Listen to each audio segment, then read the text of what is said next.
Des excuses bancales sur mes lèvres fendues, comme les fleurs fanées que tu n'as jamais reçues.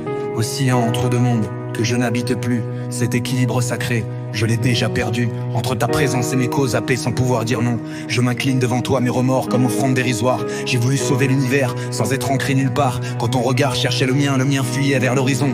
Dans cette terre qui s'effrite, comment t'offrir mon temps? Chaque seconde d'ailleurs semblait une dette au monde. J'ai porté le poids des masses en oubliant ta chaleur. Révolutionnaire inachevé qui néglige son propre entourage. Je murmurais demain quand tu implorais maintenant. J'ai déchiffré les signes pendant que tu attendais un geste. Ces idéaux abstraits valaient-ils ta solitude concrète? J'ai gagné des batailles lointaines en perdant notre guerre intime. Équilibriste tremblant sur le fil de l'existence, entre l'intime et le collectif, je vacille en silence. Trop éveillé pour l'insouciance, trop fragile pour l'indifférence. Je disparais dans mes volutes quand s'effondre ma contenance. Je disparais dans mes volutes quand s'effondre ma contenance.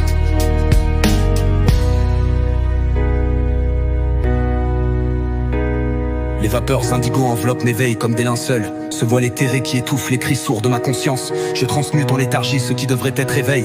L'abus transformant en prison ce qui promettait liberté. Le verdict de mon existence, sensibilité pathologique. Comme si ressentir le monde était une anomalie clinique. J'épie en secret ces vies que bercent des rêves paisibles. Ces existences ordinaires que je ne déchiffre pas et que j'envie. À quoi sert cette lucidité qui me brûle jusqu'au centre? Ces eaux grises à contempler l'abîme quand il s'abandonne au sommeil. Ma clairvoyance, malédiction ou cadeau empoisonné. Tandis que mes heures s'échappent, je dissèque l'existence d'autrui. Qu'a j'étais? Que suis-je devenu? Vers où me diriger? Questions qui tournoient comme des vautours quand le jour me trouve éveillé. Comment respirer pleinement quand d'autres suffoquent par notre faute? Cette impression vertigineuse d'être étranger à ma propre histoire. Cette tranquillité quotidienne m'attire et m'effraie à la fois. Ce rythme familier résonne comme un chant mystérieux et lointain. Ce rivage serein que j'observe en restant dans les tempêtes. Moi dont l'âme s'est forgée dans les ruptures et les révoltes. Moi dont l'âme s'est forgée dans les ruptures et les révoltes.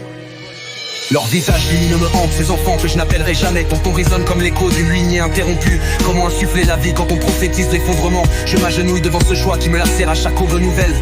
J'observe leurs petits s'émerveiller d'un monde que je vois s'éteindre. Leurs pupilles reflètent encore un avenir que mes yeux ne peuvent capter. Mon être tout entier se contracte devant cet amour jamais offert. Cette descendance sacrifiée sur l'autel de ma lucidité paralysante. La procession des idées dans mes nuits blanches interminables. Si j'avais su être présent, si j'avais choisi avec sagesse, si j'avais trouvé l'équilibre entre percevoir et exister, aurais-je pu incarner celui que vous méritiez, que je brûlais de devenir? Équilibriste, brisé sur le fil ténu de la conscience. Entre l'intime et le collectif, j'ai chuté sans résilience. Je m'agenouille devant mes échecs, devant vos absences. Pardonnez à celui qui voulait tout préserver mais n'a rien sauvé. Nous dans ma prairie gelée, je contemple les ruines intérieures. J'aurais tant voulu être entier, être lumineux, être rempart. Mais déjà les écrans s'allument, pulsant dans l'obscurité de ma chambre. L'alerte vibre encore, arrachant le dernier voile de ma contrition sincère.